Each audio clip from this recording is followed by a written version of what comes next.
Okay, so at this point, I think most of our churches and church leaders should have received their CSBC Christmas card, which, if anybody looked closely, everybody looks normal, except there's one. Who's that? I remember when we were doing these photos back in August, and you very stealthily came down in this, I don't even know what to call it, like Shekinah yellow glory. Can you tell me what was going on in your mind? So we were told by somebody, probably you, that we needed to dress nice for a Christmas card. And then I was told, hey, you should wear some type of yellow because you're disaster relief. Okay. So me being the obedient person that I am, looked and found a yellow suit, great bell bottoms that would fit over my work boots, a gold shirt, and a gold Santa hat. And I thought that that's what you were looking for. I'm pretty sure I said, well, make sure you look like yourself. You can tell that's me. You look closely. Michael, we may need to do a social media reel of the different poses that we got of Kendrick. I think you should. Maybe if we get enough comments, we could do like a reel.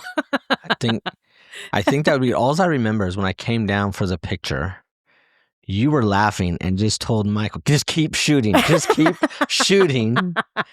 I didn't get any direction on how I was supposed to pose. I didn't get any props like everybody else had props. You were the prop. I was kind of left there by myself. And you clearly didn't need us. Michael took some really good pictures. And I was just glad to be a part of that Christmas card. We were glad you were there, too. So if you all want to see one of those social media reels, let us know in the comments, and we'll provide that for you. You got to give them all of them, though, not just some of them. Okay, all of them. Oh, boy. They tend to leave out the better ones. Oh, boy. That's hilarious. Welcome to the GC Collective podcast, brought to you by the California Southern Baptist Convention. From local missions to global impact, we explore the vision, passion, and heart behind our collective movement in California and around the world. Where better together isn't just a motto, it's how we maximize our impact in fulfilling the Great Commission. Hello, California Southern Baptist family. Welcome back to the GC Collective podcast. I am really excited about today's episode because, first of all, we have Kendrick Neal, Director of Disaster Relief, back at the table. Welcome back. Thank you. Do you realize it has been a year and a half since you have been here on our show? It's probably been about a year and a half since I've been in the office. It's been a busy year. Yeah, that's what I was going to say. I think what I've come to discover is that when disaster relief is on the hearts and the minds of everybody, it's because you all are being deployed to someplace and we're all very aware and we can't get you because you're busy. So you're here. And we want to talk about disaster relief. We want to look back at the year. But we always start our show with something to celebrate. And I'm sure you have plenty of things to celebrate. Yeah, we have. It's been a great year, actually. It's been really busy. The ministry it's been a lot of fun. And we've gotten to do some really good work. But I think one of the most interesting things for us is in our ministry, we don't often get a chance to sit with somebody as they decide that they want to follow Jesus, or as they say, hey, I want to commit my life, or maybe I want to come back. So we'll come in, we do a lot of seed planting, we do a lot of initial, and then we hand them off to the church. But this year, we had 17 professions of faith through our ministry. And just in 2025? Just in 2025. No kidding. And that's unusual. But I think one of the things that was really exciting to us is we had a fire response, a cleanup that we went to, and we were working out of a church and serving out of a church in this county. One of the homes that we were cleaning up was a former church member who hadn't been to that church in years. And so as we were serving to that church and working to that church, she got reconnected to that church. And even while we were there, she started coming back. So fast forward about 4 months, five months, there was another fire in a different area, but we ended up staying at that same church. Okay. And when our team went back, not only was she there, but she had started bringing friends and introducing them to the gospel and introducing them to Jesus. No way. We had the same team leader, and so he got to spend a lot of time with her. And for our teams, that's unusual to get to see that down the road or see that. The fruit, because you guys kind of come in and come out. And so that was a special time for our team, and especially that team leader who got to share Jesus with her and just encourage her in her walk, and then to see her fully stepping out in faith and see her reignited in her love with Jesus. So that was really cool. I love that. Yeah. I know we always kind of like to say if it helps one person, right? And that's one amazing story. 17 professions of faith. Any other numbers that we can be celebrating with you? We got all sorts of numbers. I think we're going to be talking about some of what we did this year. Yeah. But we've trained over 600 new disaster relief volunteers this year. In 2025? In 2025. Fires are a great recruitment tool. Right. And so when it impacts your community, there's a lot of people that want to get involved. And so that was a large number for us, and it was just good. And it's actually been really good. And I don't have the exact numbers yet. We're still working on them. But how many of them after training have deployed? And we've had a really high number of first-time deployments this year. Yeah. And so that's really exciting for us to see people. We call it getting bit by the DR bug. Yes. And so once people get bit by the bug, we can't stop them from deploying. And so that's been really cool to see. So there's no more trainings for this year. So that number is pretty solid. That number is solid. We are done training. We trained over 700, but we had about 600 that were new. Okay. And so that was pretty good. So that number is done. We are done training for the year. And we're actually just finalizing our training for next year. We have all the dates set. So we're just reviewing the curriculum, and we're adding some new classes. And so we're excited about what's going to happen in 2026. And a lot of those dates are on our website right now, correct? All of those dates are on the website right now. Look at you. You're so ahead. All those dates are up. There's one that we're still working on what classes we're going to teach, because we're going to do a joint training with the Pacific Northwest Convention. Oh, really? And so we'll be up in Wairika, and we're going to be doing a joint training with another convention. So we're excited about that. So we're still working out those details. Great. So be sure to check out the website and set those dates now in your own personal calendars. Well, we want to talk about what's been happening this year. And when I knew that we were going to sit down with you, I knew we needed to talk about LA. I feel like LA was really impactful for Californians. And I know, you guys are California Southern Baptist Disaster Relief, but that does not limit your ministry to California. But you're very concentrated in California. But LA it felt like the whole state was on alert. Everybody wanted to help, and we couldn't get you because you were busy. Tell us a little bit about all that went down, the impact you guys had, what the stories were coming out from your volunteers. We wanted to hear it all. Okay, well, there's a lot to hear. So this was one, a unique part about this deployment was we got to deploy our three major assets, I'll say. So we got to deploy chaplains right away. I got a call from LA saying we're setting up what's called disaster resource centers. Did you say LA City called you? This was LA County. Okay, LA County. They called and said, hey, we need some help. Would you be able to support spiritual and emotional care? So they don't call them chaplains, but spiritual and emotional care. Would you be able to have people meet some of the residents and help them through the process? So a DRC, a disaster resource center, think of it like a DMV outside. Okay. And so not really sure where to go, long lines to walk in. Yes. And so we had some of our chaplains that would connect with each of those residents, help them through, show them where they needed to go, and just help them walk through that process. It was phenomenal. So they have to be shell-shocked, right? A lot of the residents were. So this actually was set up during the fires.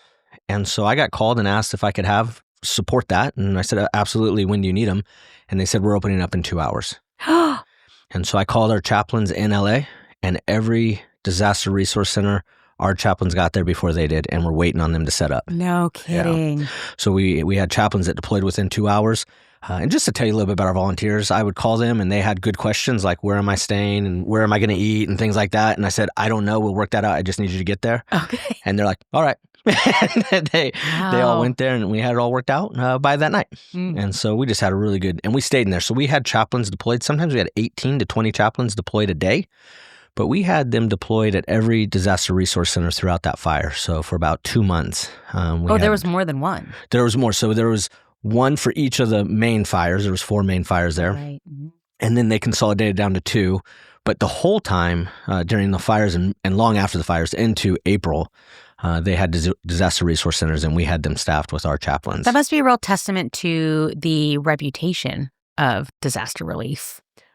We do. We actually have a good reputation with our state, and I'm grateful for the previous state directors and just the culture that they've created, but we are known to care for the residents. We're not known for coming in and saying, hey, how many jobs can I do or how many of this, but we have a reputation for caring for the residents, which speaks a lot to being a witness for Christ. Yeah. And so we are grateful for that for sure. So did that end the LA work?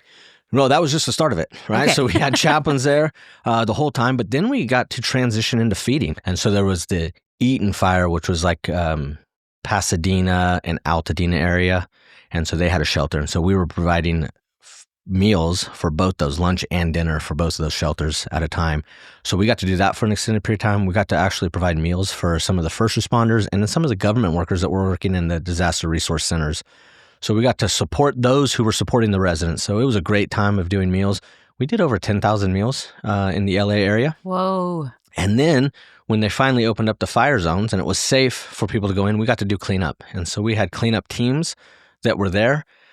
We did about 500 homes during those 2 months, so we got to do personal property recovery.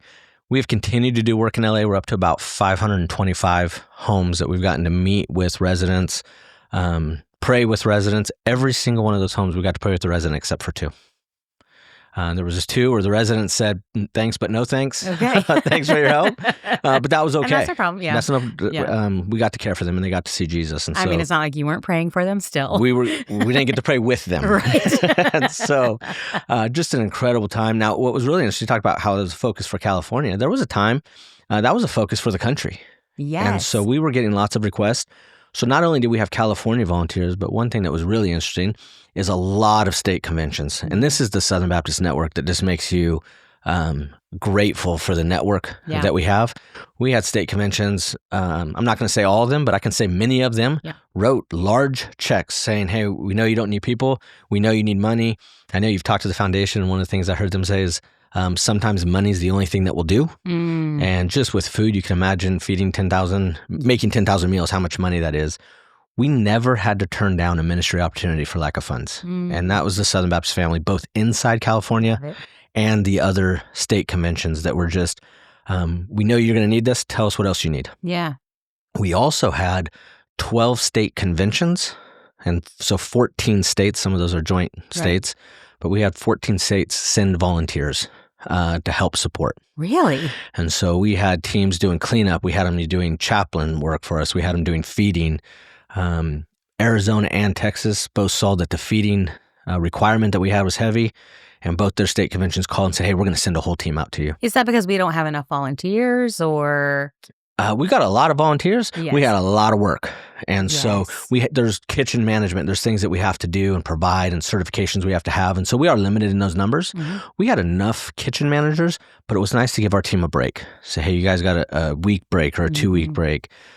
Arizona called us and they have shower trailers with laundry units on it. Whoa. Really nice. Our shower trailers don't. So at some of the fires, our teams would have to take their bags and go walk to the laundromat. And Arizona said, how can we help? And I said, can I have one of your trailers? And 2 days later, the trailer showed up with a laundry unit. And so just really, really good, just partners in ministry. I don't think I've ever cried on our podcast, but I think I'm about to. Yeah, especially if you had to walk a couple blocks to do your laundry every day. And so just really grateful for that partnership and that team that we have with the Southern Baptist Disaster Relief Network. There is really so cool. much that goes into disaster relief. The logistics are mind-boggling. There is a lot to go in. One of the things, though, we try to pass out Bibles, and I didn't realize the connection that we would have at the DRCs and at the disaster resource centers and through feeding that we would have to pass out Bibles. And so I called back to Pete, and there was a executive board meeting. And I said, Pete, I need Bibles. And so all of the they filled up cars of the members of the executive board that lived in LA, and they all stopped by the church on their way home and were dropping the Bibles off that we needed to pass out.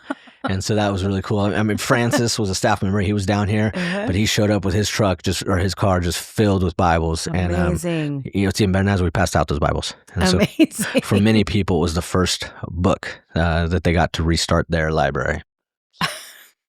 No, I really am going to start crying. Okay. I could totally do this.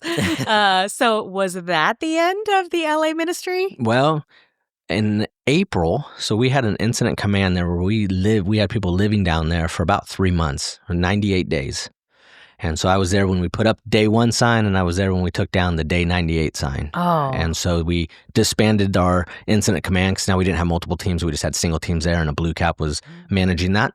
Then we went up when we were requested. So we'd send teams up for a weekend. We had a couple teams in LA that would go for a weekend and help a couple homeowners.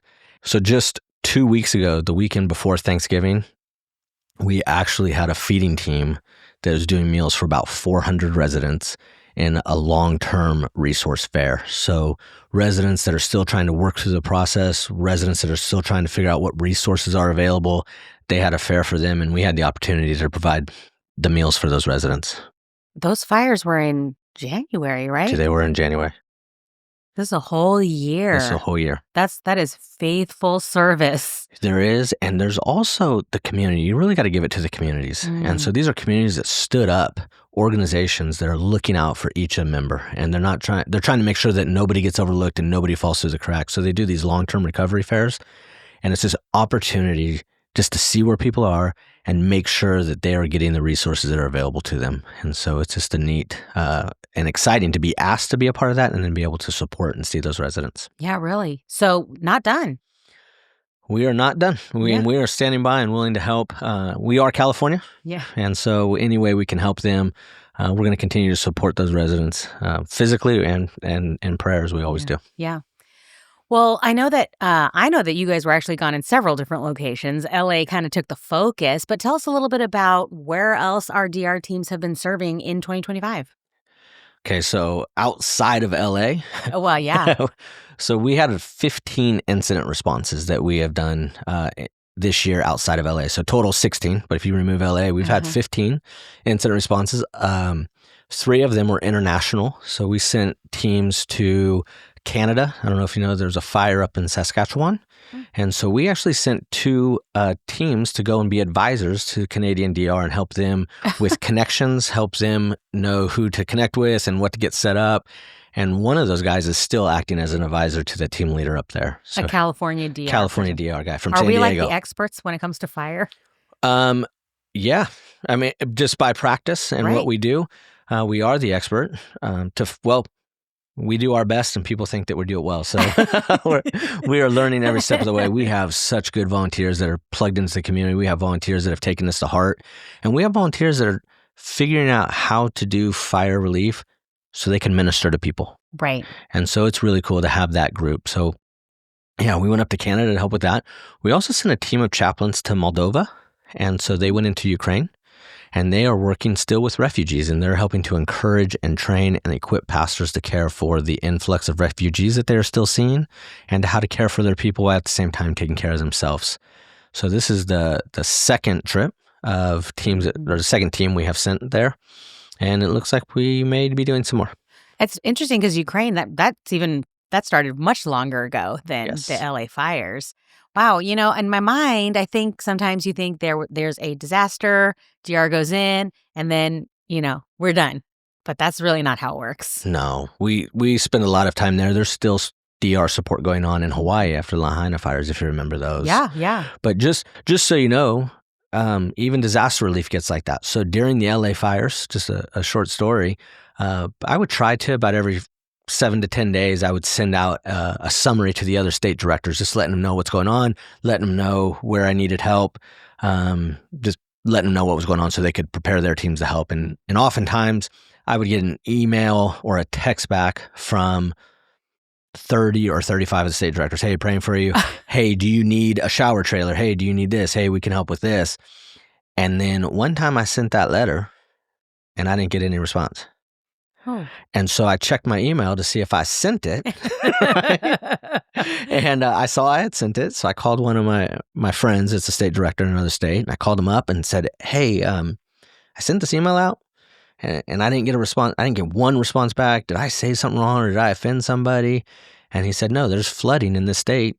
California's old news. Oh. And it happens that fast in disaster relief. Wow. Okay, so Ukraine. Moldova. And then you talk about fire experts. This is one of where we also see the Southern Baptist Network just work. So there's an International Mission Board missionary in Portugal. Mm-hmm. And this year, Portugal has some real big fires, some of the nation's largest in the northern part of Portugal and into Spain, Galicia region of that part of the world. And they wanted to help. And so they contact through Send Relief, who's the international disaster relief. And Send Relief said, well, California does fires.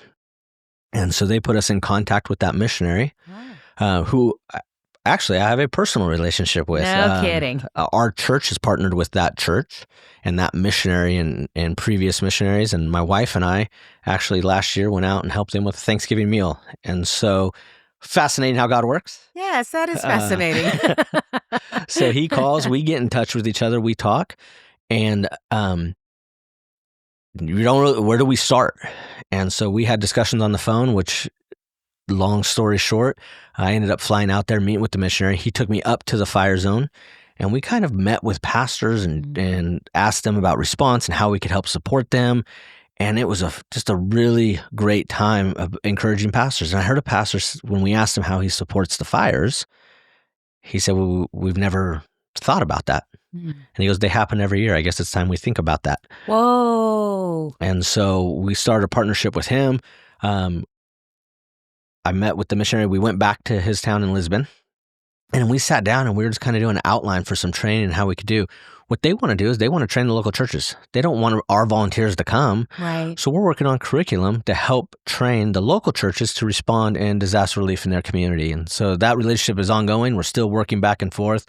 But you just see the impact that Southern Baptists can have, and just the relationships of International Mission Board, working with Send Relief, working with state convention to support local churches in another part of the world.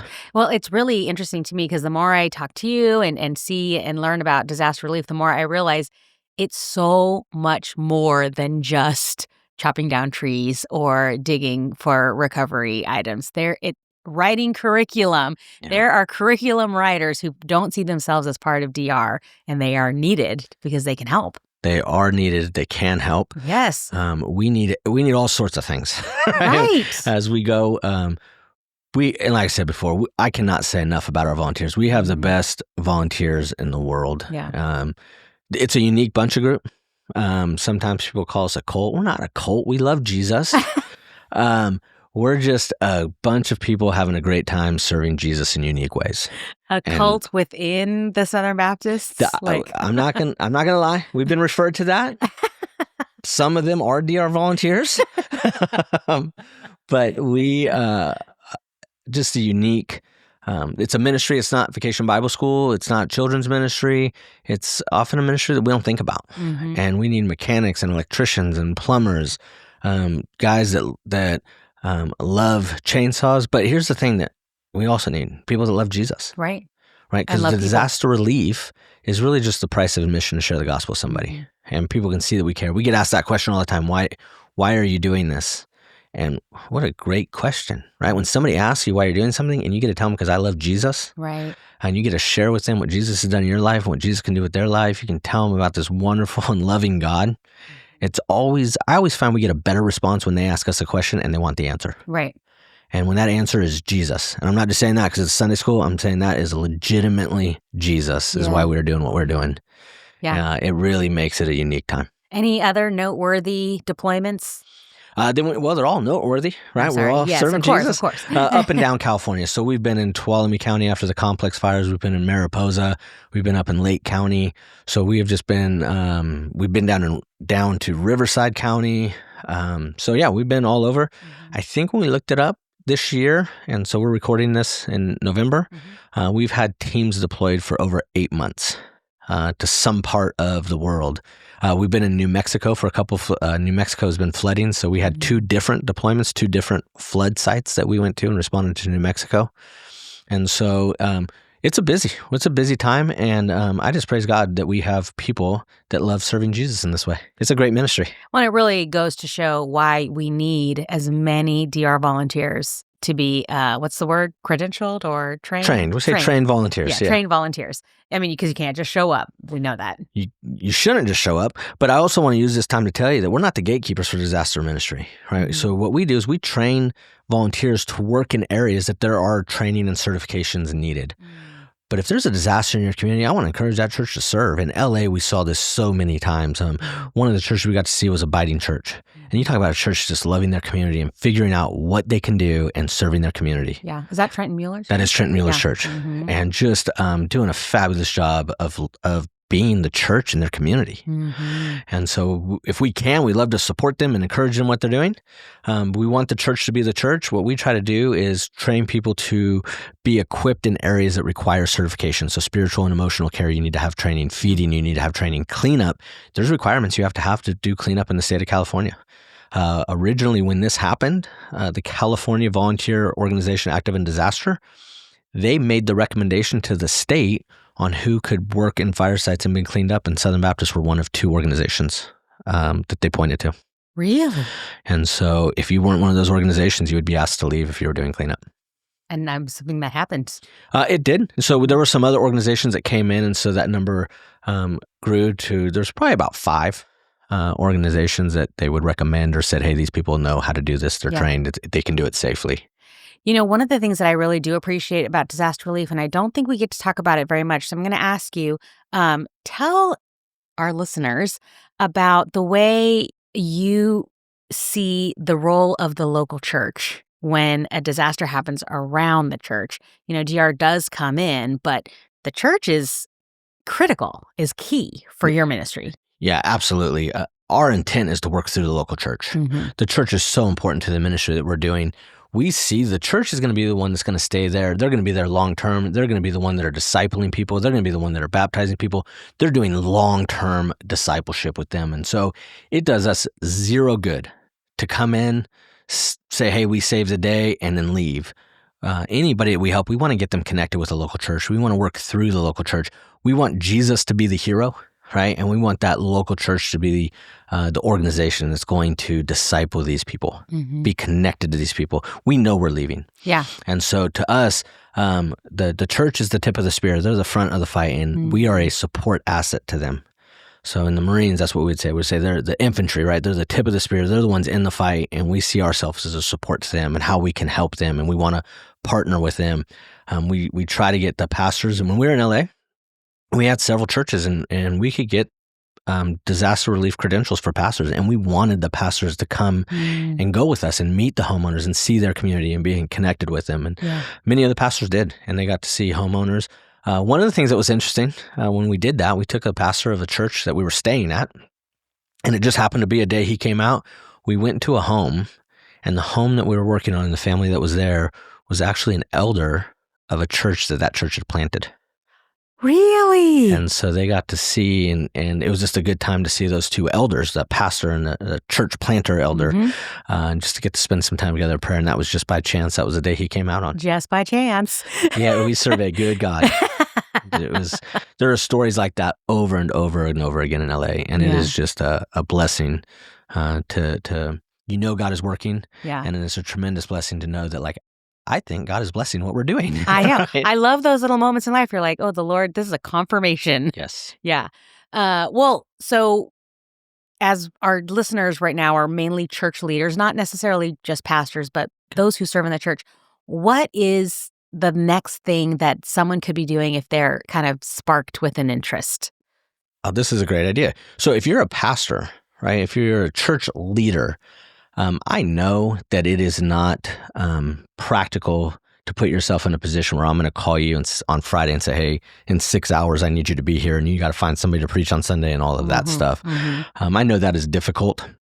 I pastored for 10 years, and I know that is not always an option. But what I do encourage pastors to do is learn about the ministry, come to a training, see the different things that we do, because every time you go to a training, you're going to think, oh, there's somebody in my church that would be really good at this. Oh, there's somebody that would be able to help in this way. You also see areas where the church can support. Oh, we have mechanics. We have guys that can fix a trailer if they need it. We have guys that can outfit a trailer. Maybe they can't deploy because of their jobs, but on weekends they could get together and build out a trailer. They can do equipment checks on things. Yeah. And so I just suggest that pastors get involved. And anytime I see a pastor at a training, I usually tell them, don't just sit in one of these classes. Go and see all the classes and just get an idea for what we do. Because they're going to actually be the ones that can help our ministry by getting the right people in it. And also Spanish trainings. Spanish training. So this is a new thing that we're going to be starting here in 2026. We're really excited about it. We're going to start off by offering what they call Introduction to Southern Baptist Disaster Relief. It is a required class to start doing disaster relief. we're going to do it in Spanish. Okay. And so this will be the first time that we're offering that class in Spanish. The first time we'll offer it will be in Santee. So down in San Diego, we'll offer orientation. Then we're also going to offer the orientation in Elk Grove, so Sacramento area. And those two will just be the orientation. It's about a 3-hour-long class. And again, it's a requirement to do Southern Baptist Disaster Relief. Yeah. Then in Tulare, we're going to add, and we're going to do not only the introduction to Southern Baptist Disaster Relief, we're going to do cleanup. So we'll do introduction to cleanup, and then we'll do personal property recovery, all in Spanish. And so we'll have a cleanup track, 100% in Spanish. And so we're really excited about that, and we hope to continue to build on that. So we have an instructor right now who's finished translating our classes into Spanish. And so he is getting ready to teach, and we are really excited about having a Spanish track and wait to see how that grows. And that's going to be a good time for DR for sure. Okay, so you have these new Spanish trainings. Anything else that kind of like our long-term trainees should be looking for? Yeah, so we've actually reintroduced 2 new classes that we're going to be doing this year. Reintroduced 2 new? Reintroduced. So we are rewriting all of our classes. Oh, okay. And so we're just looking at the standard, making sure that there's a standard to them. So we're going to be reintroducing this year. We're going to start with assessments. So there will be damage assessment class that we'll offer at our trainings in Southern California, Northern California. And then we'll also be introducing introduction to incident command systems. So what happens is when we set up an incident command, we have a staff in there that is working that. And so we've taught it several years ago. We haven't taught it in a long time. So we're going to introduce that, and we'll start teaching that in Sacramento, at the Sacramento training in Elk Grove at Capital City Baptist. And we're really excited about that. We actually have an instructor who's a DR volunteer that is contracted by California to give certifications in incident command system for the government employees. And so they're going to be training our volunteers. And that feels like a 401 class. It is exciting. It's ICS 100, 200, 700. There's a whole bunch of numbers that don't mean anything to most of you listening. She is certified to teach those, and she is offering to teach them to us. And so we're really excited to be able to offer that to our volunteers and get top level teaching in incident command. Well, so it's something that the whole nation uses in response to disasters. And so we're just really excited that we'll be able to offer that to our volunteers and be able to set up incident commands and support ministries, not just in California, but also across the country and world. That's exciting. And the assessment one, is that like for scouts who go out and kind of survey something and yeah, that's exactly what it is. Okay. And so before we get teams, and as we're getting work teams, we need to know what they're doing. And so we have teams that can go out and assess what work needs to be done, how long it's going to take, what equipment we might need. And so we start building those assessments for our work teams. Okay. That's exactly what it is. Very cool. Those are advanced classes, though. So you're going to have to take the introduction and some other classes to get into those. But I'm really excited to offer those to our volunteers. So those are really for people who already have some sort of a training. Yeah. So you've had to have been on a cleanup before you can do assessment, and then you need to be on deployments before you start working in the command system. Absolutely, of course. Yeah, that makes perfect sense. So I remember you saying once a while ago that DR has been sort of the best kept secret. Do you still feel like that's the state of things right now? Of course, I'm always going to feel like that until we're the first call from everybody. Okay. So I feel like we're getting more publicity, but I'll be honest with you. I just spoke at a church last Sunday, 2 Sundays ago, and nobody in that church had heard of disaster relief. Now, here's what's ironic. That was a church that hosted us about 6 months ago. Uh-oh. Whoops. And so we were there for almost a week. We had some heavy rains and we had to pack up and leave, but we had a kitchen trailer there. We had teams staying at that church. And so we still got some work to do. We still got some work to do. But we are seeing more engagement. We are seeing more people calling and saying, how can I connect? How can I support? How about your trainings? And so we're trying to make that information get out easier. We have a new website where you can go and find out all of our trainings. You can find out what we're doing. You can also go on that website and it talks about the different classes that we train. Because that's one of the things that we get a lot of questions about is what is feeding or what is cleanup. And so we have descriptions of all the different training that we do to give you a better idea of where you might be better suited for or able to serve. Yeah. Well, I'm always glad to see you in the building because it usually means that, the world isn't falling apart at that very moment. And so, but we always end with a funny story. You must have a funny story, right? I mean, come on. We have all sorts of funny stories. It's actually funny because I was talking to some of our volunteers about this and saying, hey, I need a funny story. we laughed the whole time on deployment. But then we started saying like, oh, we can't share that. Or that one might take too much to explain. We also realized that a lot of things that we're laughing at, we're making fun of each other. Oh, okay. Well, yeah. And so there were some stories. It's like, I can't share that because then I'd have to ask that person before I share that. So there's a whole bunch of different ones. But I did call one person. I was talking with them, and they just started laughing before they finished the story.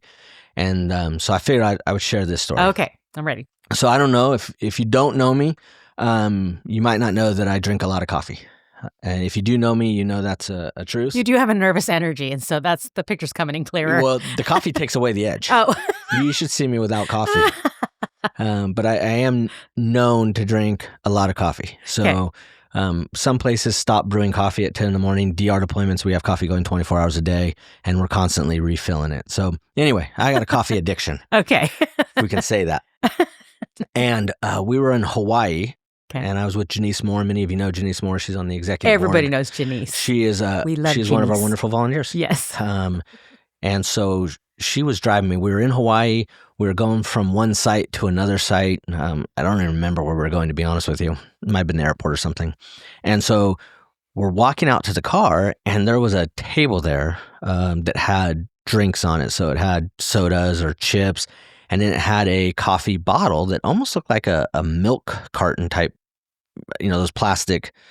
Yeah, like a quart type, yeah, quart plastic bottle. So I said, oh, yeah, because I can drink a quart of coffee in 10 or 15 minutes, no problem. So it was an iced coffee, so I grab it, and we're in the car, we're talking, and I'm just drinking this thing.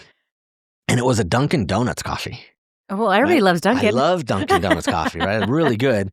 So I'm drinking this, and I looked at her, and I said, man, this isn't the best Dunkin' Donuts coffee I had. But I drank it. You're a connoisseur, clearly. Yeah, well, I was in the Marines. I'll drink any coffee. Right. So if I say there's something questionable about that coffee, there's really something questionable.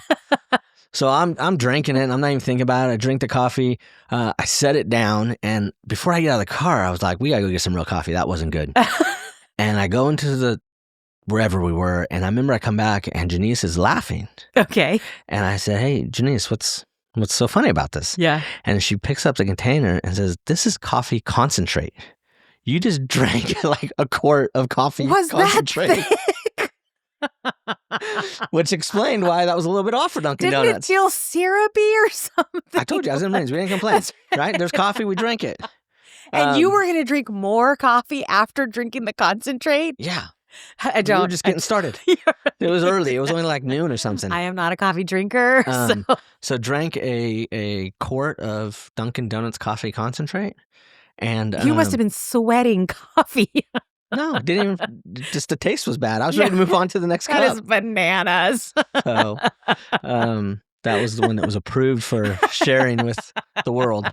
I love that she was with you the whole time and didn't tell you that it was the concentrate. You drank the whole thing. She didn't realize it until I left, and then she pulled the look at like what I was drinking, and realized that plain as day at the bottom of the bottle it says coffee or it says concentrate.